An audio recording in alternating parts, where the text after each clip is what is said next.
And for the first time, we're very much honored to have the Principal Secretary in the Department of Housing and Urban Development, Charles Hinga. Thank you very much for joining us, sir. And you're very much welcome.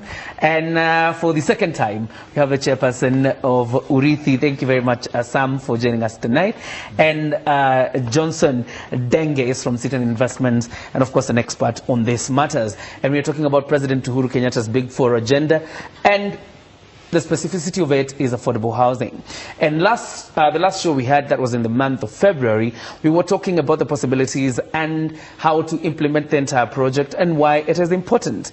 But then again, let's hear from the horse's mouth what the President encompasses when he talks about affordable housing. And I'll start with you, Principal Secretary. When the President talks about affordable housing, what does he mean and what does he intend for the country? No, thank you very much, and good evening to the viewers. Yeah. Now, the issue of affordability is something that is very close to the President's heart with respect to housing. Now, the first thing when I got this job was to try and establish whether there is actually a definition of affordable housing here in Kenya. And I actually realized that as many people I asked, they all had different definitions of what affordable housing is.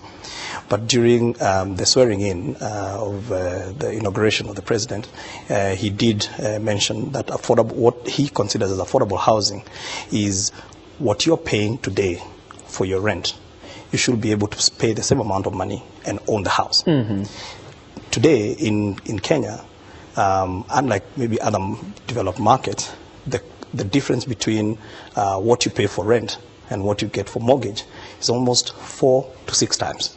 So then that makes ownership of housing unaffordable. But it's not just about affordability, it's also unavailability. So what you find in the market today is there is obviously good returns that developers are making by developing for the high-end market. So high-end, you're talking about people who can be able to afford a house at 10 million and above, right? So, and because the returns are good, you find that the majority of our people who certainly cannot afford a 10 million house, leave alone a 3 million house, are unable to afford. Then there is a disparity in the market, because then there's no sufficient supply of what we then call affordable housing.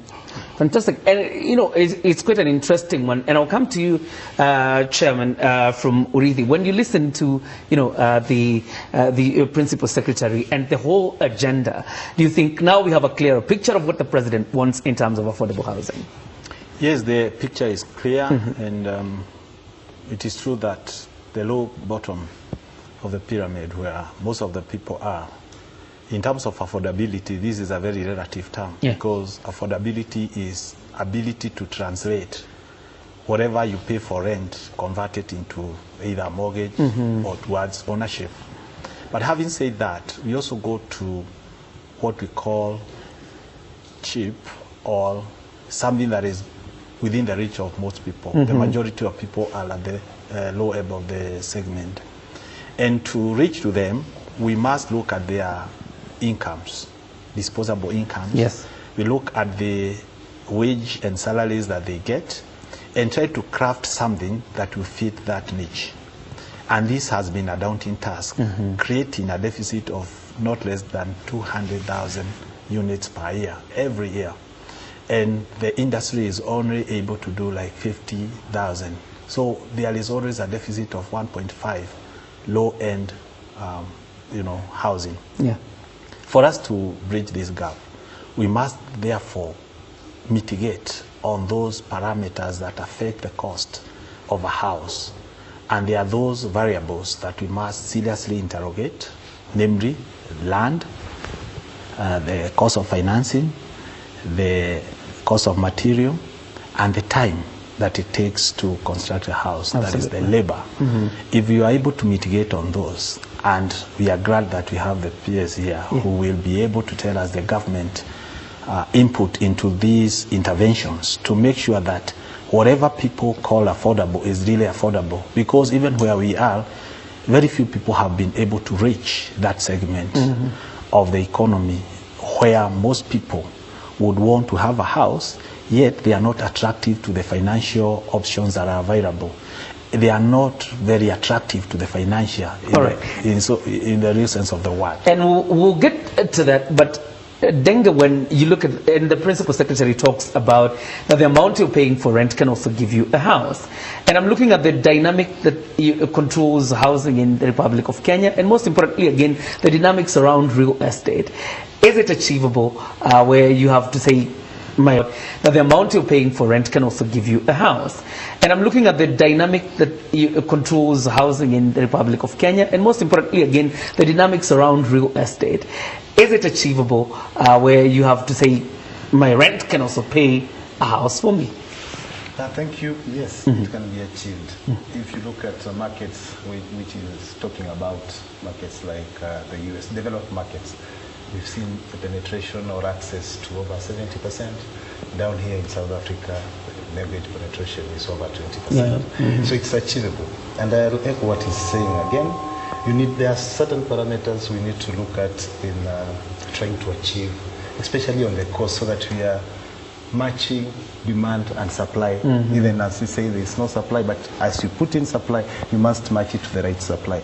Currently, as we talk, about 64, or actually they put in 64.5% of formally employed people earn below or earn between 20 to 49,000 as an income. Now, how do you target these people, even if you are targeting a household, so that any money that they have, they want to spend on housing, is able to reach to them? So it talks about things like how do we structure better or to get to a product that will get there? How do we make sure we have both financing, and financing in two ways? Financing for the developer and financing for the end user. So you can't sort one, and if you don't sort the other one, then there's also a mismatch. Absolutely, quite interesting there. Principal Secretary, let's get to the aspect of financing, because this has been the elephant in the room. And obviously when you talk about the affordable housing project by the President, it's quite an ambitious one. And the question therefore in the minds of people is financing for this project. Where are we getting the money? Right. Before we even get to the financing, I think the chair here actually hit the nail on the head when he says, let's address the 4 issues. Because if you can be able to address the 4 issues, the financing I don't think is a problem. I'll show you why financing is not a problem. All right. So the first thing is the issue of land. And I mean, it is well-known fact that land in Kenya is very expensive. Specifically, land in Nairobi, some of the studies show it is the most expensive in the continent. Now, and when you try and understand why land is so expensive, there's so many things that don't make sense. So you find that there's a lot of people who are holding on to land for speculative purposes. So there are certain interventions that the government is going to be undertaking. So in terms of what then some of the interventions that we are going to be undertaking will be, government will aggregate, right, land. Because as government, we are the largest landowner in this country. But you find that most of our land is perhaps sitting with some state corporations, and they've got what we call a lazy balance sheet. Lazy balance sheet in the sense that it shows, because the value of the land is high. Does that mean that some prostators will lose their land? No, they won't lose their land. Okay, they won't lose their land. But as you might know, that we are setting up a land bank, right? And the land bank essentially is going to be the one that is going to be holding all strategic government land that is going to be available for this program and other programs that we will discuss about. So government will aggregate land. We will service the land, right? And we then will release that land, right, to developers, right, and financiers. Yes. And by doing so, we believe that we are going to, first of all, bring down the cost to, somewhere between 20 and 30%. All right. The second aspect is the issue of construction costs, which also the chair has alluded to. And there are also interventions that needs to be done in that sector. And some of the things that we are looking at is also embracing what we call alternative building techniques. We are also re-looking at our building codes, because if you know a little bit about our building codes, they are as old as 1967. So we have, we still don't recognize certain local materials as in our building codes today, and therefore that has denied us an opportunity to be able to build houses at scale. So we are reviewing the building codes. The bill is before Parliament, and that is going to be passed very soon. And then we come to the issue of financing. And actually, before you come to the issue of financing, there's the third issue, which is we want to embrace what we call industrial techniques. Industrial techniques essentially means that we are going to standardize a whole lot of things. For example, we will standardize doors. We will standardize the models of the houses, because we want to do housing at scale. Now, to be able to achieve that target, we need to know what are the benefits of large economies of scale. And it's something that I want to discuss a little bit in detail, because once we grasp the concept of large economies of scale and the impact, we are talking about 1 million houses that we need to do in the next 5 years. 1 million units? It's 1 million units that we need to do, because as the chairman has said, that our housing deficit is about 200,000 houses a year. And so correspondingly, I mean, in 5 years, then we need to have built, building 1 million houses. And when you, on average, we're talking about 2.6 trillion shillings that needs to be spent into the market. Now, then comes to the issue of financing. Government does not have 2.6 trillion shillings to invest in housing. The model is going to be one where we are going to facilitate and enable the private sector and the private capital to come in, all right, and build those houses. And we have got very specific interventions and incentives, right? And as I said, so beginning with what is government subsidizing. So we're subsidizing the land as a starting point.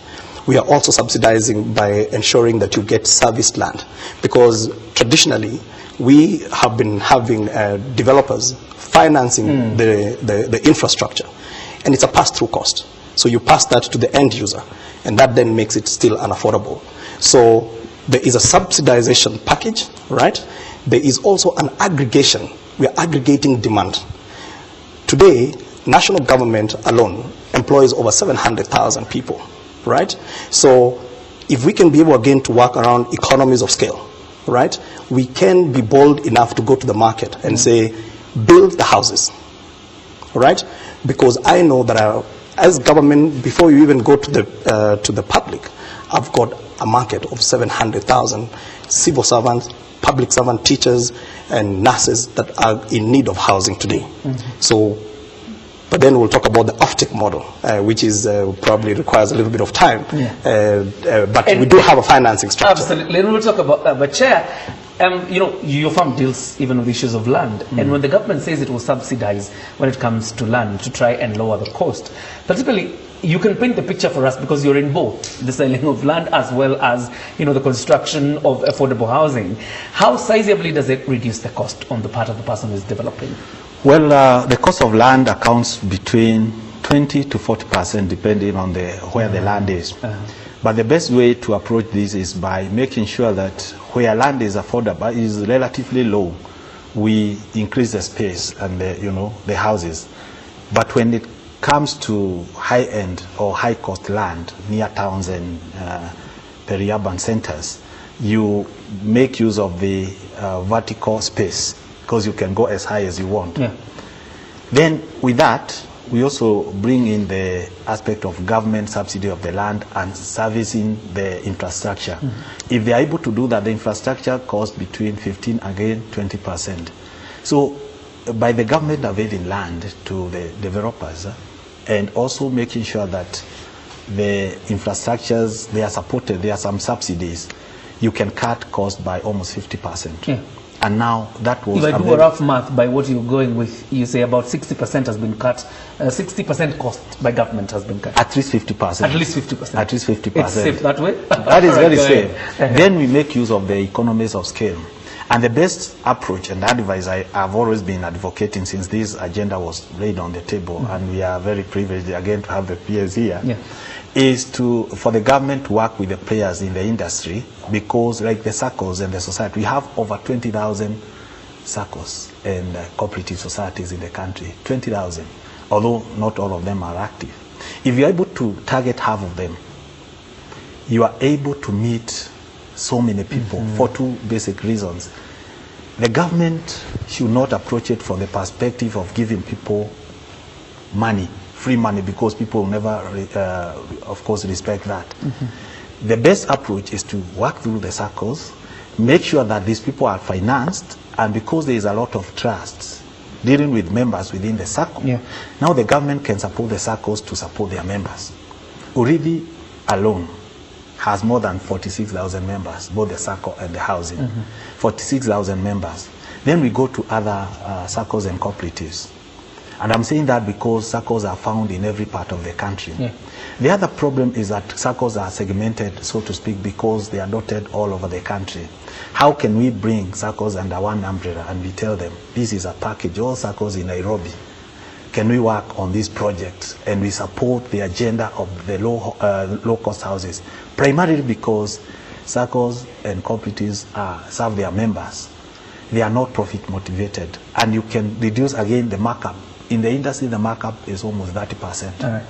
So if again you work through circles, there is no requirement that a circle should make so much profit, because as long as they serve their members, there is no problem with reducing the margins, because again it is the same members that they want to benefit.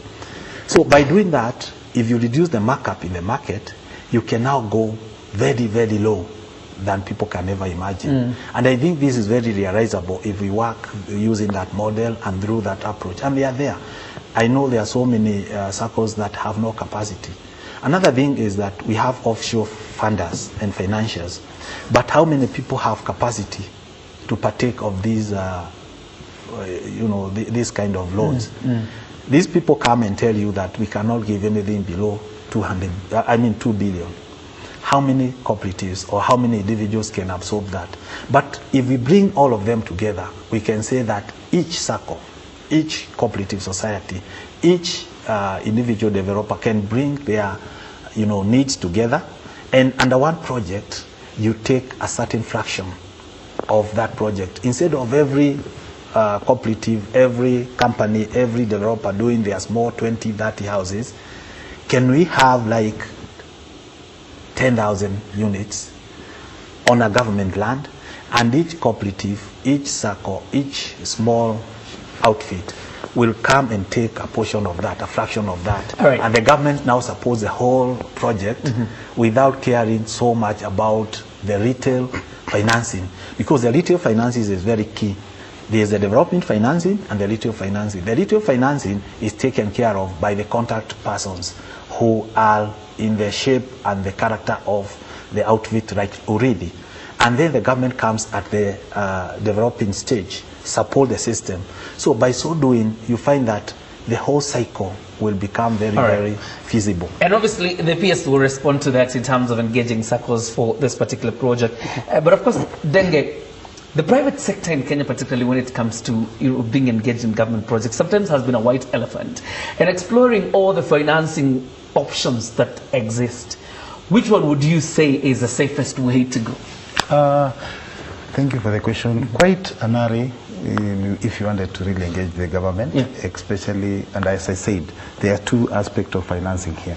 There's the development financing and the offtake.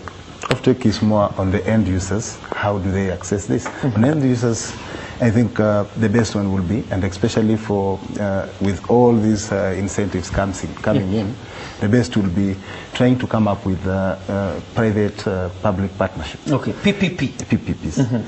And PPPs have had a derail. We've seen a few coming out. You remember the card fund coming in with the Suraya. You remember what has been happening with universities in terms of trying to bring in perhaps housing for students. Now, one thing is to spur PPPs is through perhaps change of a bit of legislation. There's a bit of, like for instance, issues to do with land swaps, issues to do with joint ventures are not well captured in the legislation that is currently there for public-private partnerships. And then the other way in trying to spur out the private sector into getting into these projects will be also through tax incentives. We've seen what government has done, about 100 units in a year to get a half, or to pay a half of the corporate tax, which is a good direction to bring in developers to come in. On the other side of the coin, where of taking, because a developer will want to put in money and be able to know at the end of the day, I'll exit, because we mostly use funding maybe from offshore, maybe from equity partners.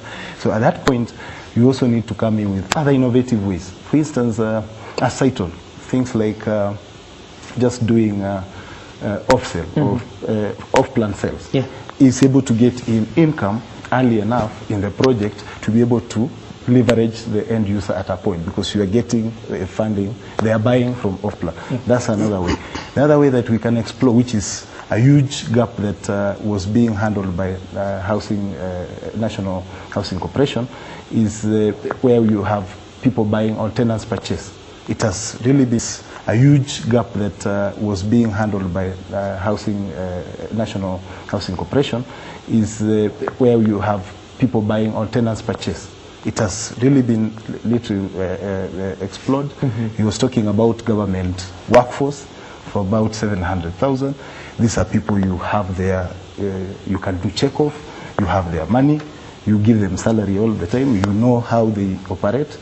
If you bring in a tenant purchase and you are able to bring in, to get their money, they are secured. The other way would be to come up with, we are very less in what we will call secondary mortgage in this market. Refinancing mortgages. But mortgage sounds like an untouchable ground. It's one of the things that scares people always. And yeah, it's true, because penetration has been low. Currently, we just have about 24,000, I think 24,085 mortgages. With a population of 44 and around adult population of about 23. That's just about 2.7% of the GDP as mortgage. What is making this mortgage not uptaken? It's partly because perhaps the banks are in a hurry to recover their money.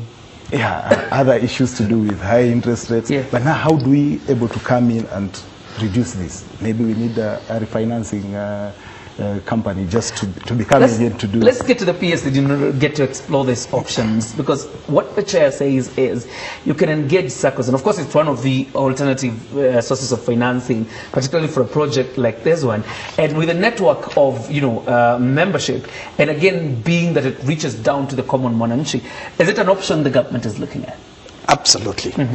I mean, the SACCOs today are probably the most active group that is providing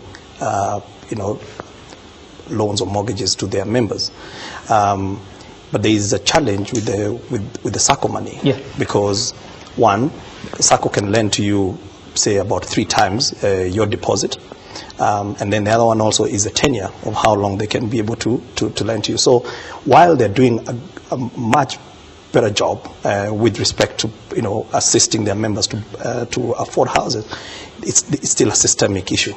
And so, as my brother here says, we need then to start looking at how we can refinance. So that is our starting point, is that we as government have engaged our development partners, and there is a facility that is going to be made available.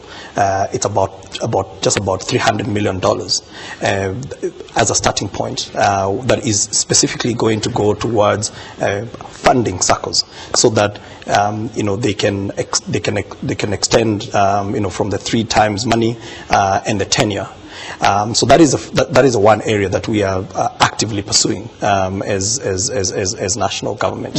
The other option as well is providing credit lines, because the funding that is coming is a concessionary funding, meaning that we have, we're getting it at very, very, very low rate, maybe sub 1%, is to make that money available as a credit line to financing institutions as well. And then they will go issue mortgages, and then, as Denge is saying, the mortgage refinance company will come and mop up the mortgages, say, at maybe about 5-6% max, the maximum rate. So there are many different interventions that we are absolutely putting in place, so that we can make sure that every Kenyan can afford a house. Now, it's also very important for us to maybe just take a step back and first of all try and see where is the next 5 years, where are we going to be concentrating? Because we also want to be very transparent and also very clear, so that when you come and try and engage with us, you do have a very clear understanding of what the development framework is going to be. And including other issues of procurement, which we are actively looking at how we are going to make procurement to work for our people, because it doesn't make sense that you can take, sometimes you do take 12 months, you can take up to 18 months sometimes to procure.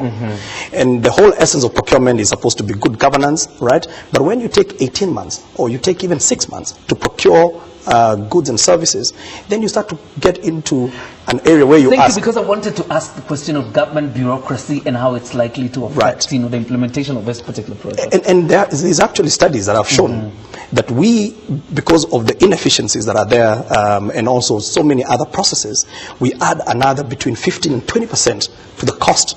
So we always look at the cost of financing. Cost of financing at the moment with the caps is about 14%. But we loading another 15 to 20% just because of bureaucracy. So this dispensation, we are doing away with bureaucracy, and we're very serious about that. So I can give you a few examples of what has been happening. Go ahead. Number one is just the mortgage transfer process. I mean, or land transfer, or title transfer. At the moment, it takes anywhere between 9 months to transfer title. Now, the challenge with that is, here is a developer, Cytonn, that has gone and mobilized money, and they've done the developments, but they cannot be able to exit because of transfers. The one part that you need to understand is that because money is expensive, right? The 9 months that you've taken, right, it is cost again that is passed through to the end user. So already that's an own goal that we are scoring. So we need, therefore, as government, to do some introspection, and we've done that. And there's a lot of reflection that has been going on, right? And we have said there are jurisdictions where transfer takes less than a month. Why are we taking more than a month? If you look at, for example, what we've done with the NTSA, today we have commoditized your ability to transact on selling your vehicle. You actually don't need human interface to do that. Everything is done online, and the transaction is done. We are saying, why can't we commoditize land? All right? So we're starting by, you might have seen there was some advertising last week where the registry has been closed because for digitization. There's also a lot of process re-engineering that is also taking place, because some of the bureaucracy that he is referring to is you stamp a document, there's no value addition that you're actually making. You're just creating just layers and layers. So those are some of the areas where we have actively pursued, and we are all on terms. And we will explore also the option of ensuring these things happen, because there's one thing in government that things can be said. For example, the president has been very keen on the clearing of goods from the Mombasa port and how it ought to be efficient. 2 years later, 3 years later, it's still not efficient. And we'll talk about that in terms of the measures you're putting to ensure. But that is not correct. This directive that is not correct. You will respond to that. But Chair, you're making the point on SACCOs, and obviously the PS cites systemic issues, from the areas of SACCOs, but very much willing to engage SACCOs in this particular project. How do you address the systemic issues, bearing in mind that I'm told, or the rumor has it, that one very popular land buying company and a SACCO have been registered? Well, you see, this is a very active industry. And with this kind of background, what happens is that the government must work step by step with the SACCOs and the cooperative societies, for the simple reason they are the contact persons. Number two, the issue that the PS has alluded to, which is very critical. How can we support the cooperatives to support their members, is by giving them flexible terms, long-term financing, so that instead of paying for 3 years, you can extend that to 10 years to your members, to 15 years, based on your age and capability. When the time is extended, with a percentage of almost 1% on reducing balance, which translates to 6.5. That is half what is in the market. And with circles, there are no hidden charges. If it is 1% on reducing balance, it translates to 6.5 per annum. That tells you that it is very, very affordable. Number two, can we introduce a zero deposit kind of setup? Instead of being given 3 times of my savings, can we support these people and tell them that the first deposit you put that constitutes your rent is what will go to financing? And then we give them a grace period that the minute you start paying your deposit towards ownership, we give you a moratorium of, say, 1 year. And after 1 year, we know that that house will have been completed. So you move in, you continue paying. The problem we are having, like Urithi today, is that when you tell them to give you 30–40% deposit, then you expect them to continue paying. And they're also paying rent. And the deposit was also a loan. So you are in problems because they want you to finish in good time. And then that anxiety of waiting and all that creates a lot of problems and disquiet. So the best thing we can do is to secure their interest by giving them guarantees, sort of. The government will say that we shall support this, and because we have civil servants and we have our people that we want to bring in, we just need to have very, very controlled environment to make sure that these people are able to pay, to honor their obligations, and they can only do that by devolving it to the expert and to the contact person that you say. That's why I'm saying you'd want to really be invited to give our input into this agenda, and we say how we feel, because there's no need of reinventing the wheel. We have already been there. For the last 6 years I've been doing this. And I've learned, I have a very great wealth of knowledge from the industry. I can tell you the loopholes, the challenges, and the mitigations that need to be there. Good thing you're talking to the right So the PS, and I like the passion with that, he's very because he is so much in touch with what is happening. All that we want to be, to request at this point is to be included on the table of discussion. We say, what help do we need to give you so that this dream is realized? Otherwise, if we pull in 2 different directions, the circles here, which constitutes more than 50% of the partakers of this, will be having, kind of, there will be disharmony. And I'm not saying that we only need to work with circles. We need to work with every player. And we can segment this market. Cooperatives work for the bottom, very low, and the low segment. The middle, there are players in the middle and the upper class. Now, instead of, government may not fit very well in the upper, level of the segment of the economy, but for the middle and the low, where the cooperatives and small players are, and medium players are, the government can work with the players so that we can complement one another in this direction. Absolutely. Denge, the PS is completely committed to, removing the bottlenecks and the bureaucracy in government. Painting the picture for us as an expert, how inhibiting are these processes and bureaucracies, so that we are able to understand when he says he's committed to removing the bureaucracy? Quite inhibitive. One, they increase the cost of the end product, and as any other business person, as he says, you'll always pass it to the next person.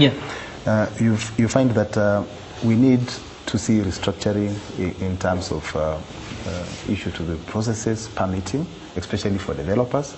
There should be an alignment. For instance, we have now 2 permitting bodies or authorities. The local authority will permit on its own, with its own timeline. We have now the central government permitting its own timeline. By local, you meant county government? County government. Okay. Then we have the national government with its permit in its own timeline. Other bodies related to national government, including NEMA, including NCA, come in. When you bring this all together without us streamlining, and it could be just having one portal where you can get your county government approval, and NEMA will be looking at it at the same time, National Construction Authority will be looking at it at the same time. And I appreciate when he says there has been streamlining. For instance, just 2 years ago we were paying for NEMA, we were paying for National Construction, then you now come and add in the local authority or the county government payments. Now, at least national government have waived away the National Construction Authority fees. They've waived away NEMA, which we've seen the benefit is much faster. They now look at it, but we still need to have an area where all the permitting is able to be done centralized and done faster. There are other issues to do with how do you, and he said, even if we go to affordable, things to do with procurement. Procurement, even for the affordable housing, and we as private sector, they've invited us, we're willing to, how do we ensure we have a centralized procurement system so that you are not ordering for cement from this side, the other person order. One of the constraints in construction and indeed to make a better construction is usually just about three things. You want to have your construction on time, you have to have a construction on quality and on budget. To be able to align these three things, then you need to streamline most of those things so that you have no time you're delaying. You bring in on time in terms of approvals, you're not delaying. In terms of issues to do with technology, you are bringing in technology that will make your budget. To be able to align these three things, then you need to streamline most of those things so that you have no time you're delaying. You bring in on time in terms of approvals, you're not delaying.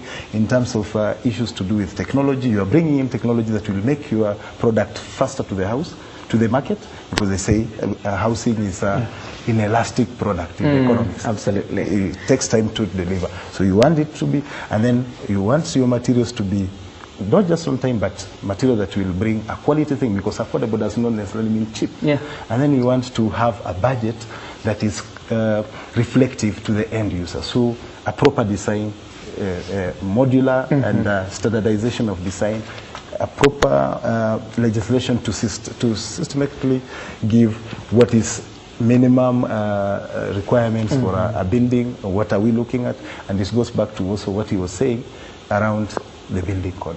So once this streamlined, and automation is a good area to look at in that particular area, then we reduce this time, even the pre-development time, to even a 3 months. P.S.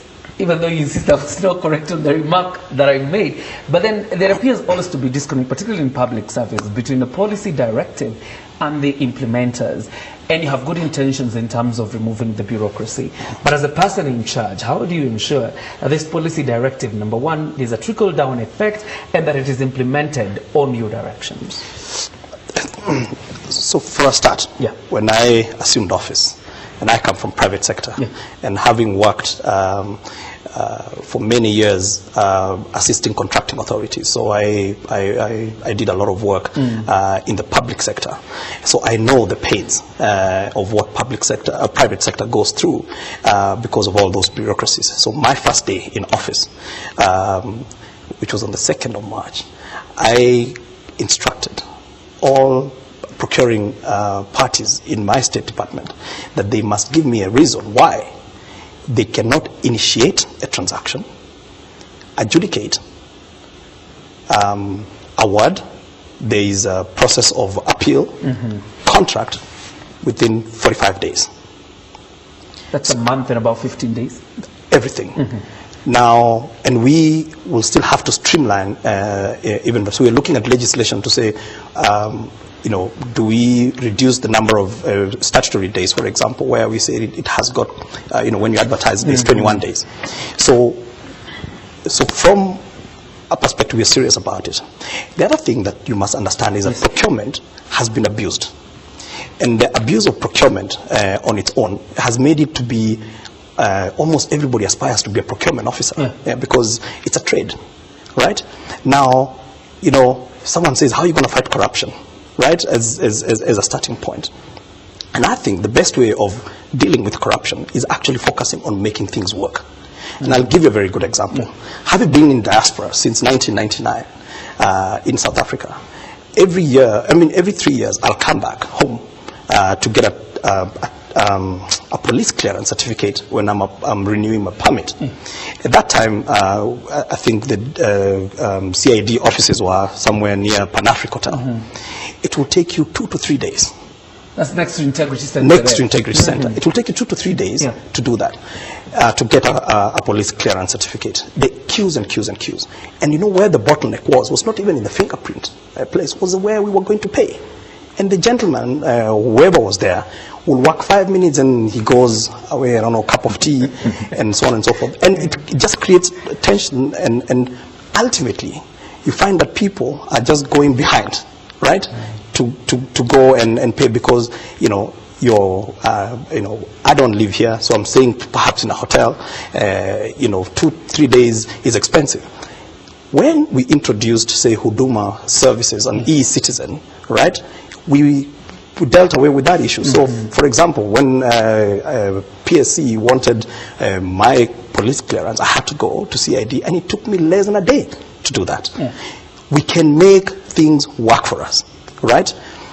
The other part, and now let me touch on just, again, processes, and where processes are not working for us. So we are serious about that as government, and as I said, we're doing a lot of introspection.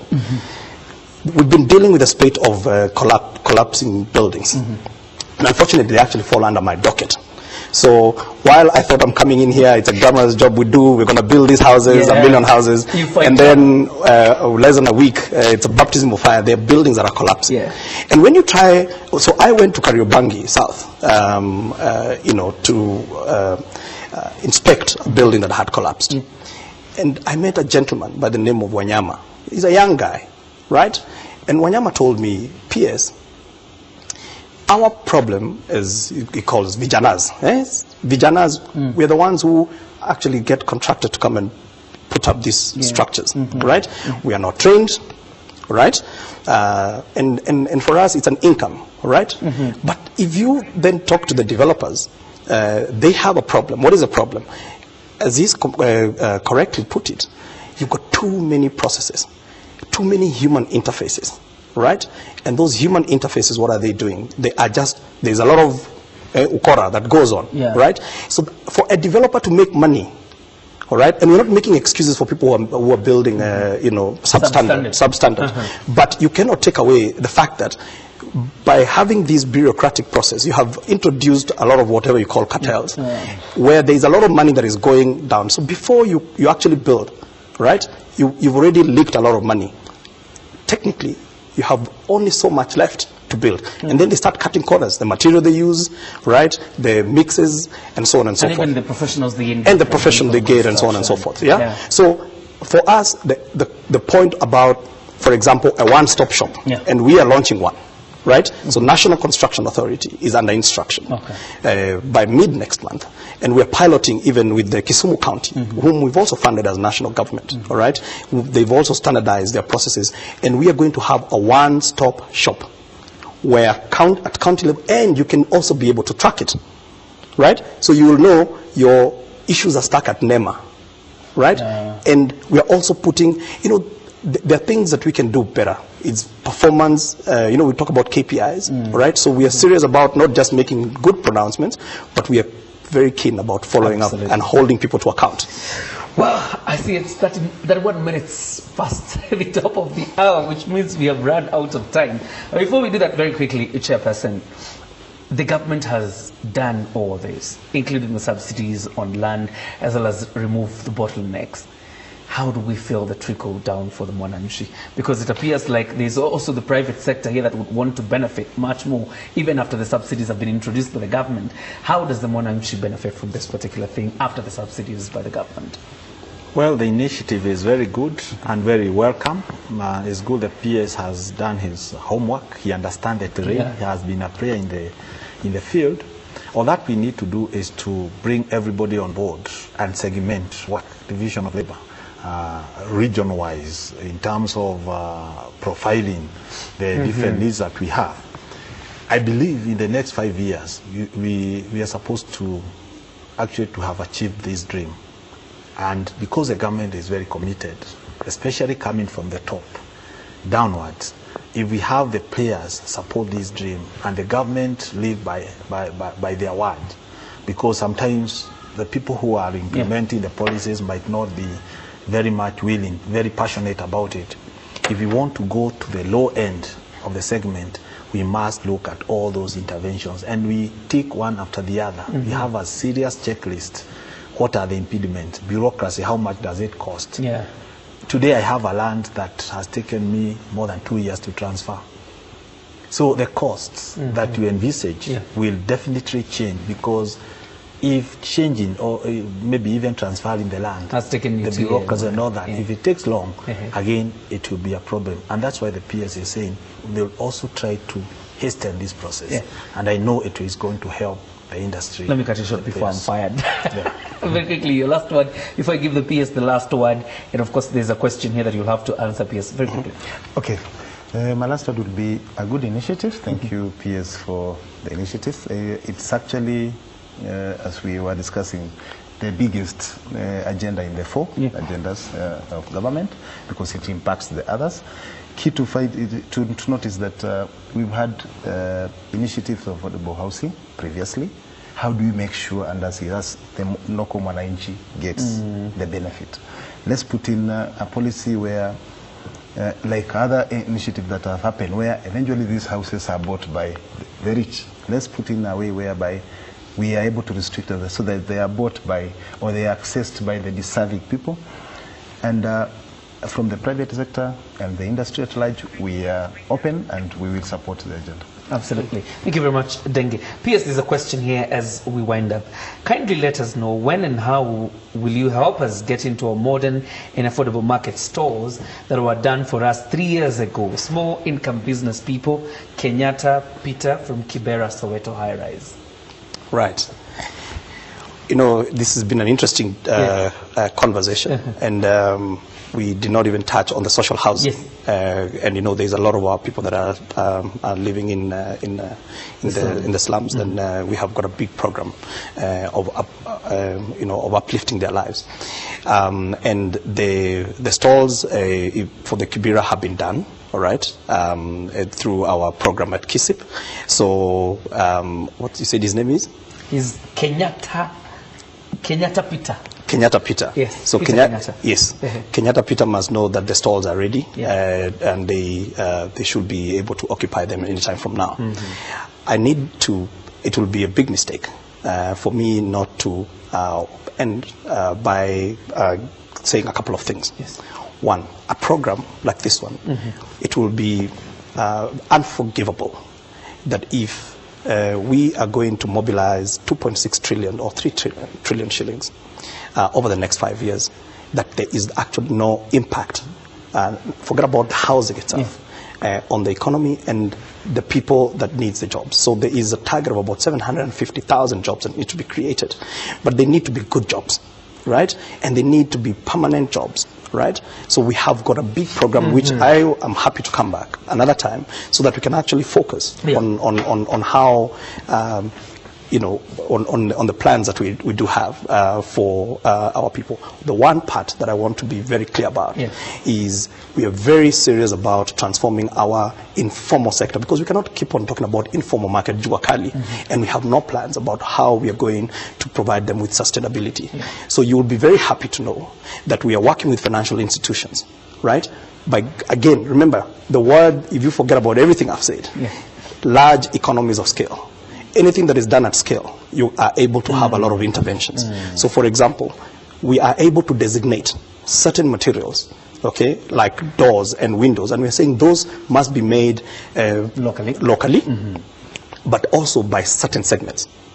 Now, if you're a Juakali person and you're capable, you're only making one door, our program, once it starts rolling out, we want to ensure that you're doing 100 doors.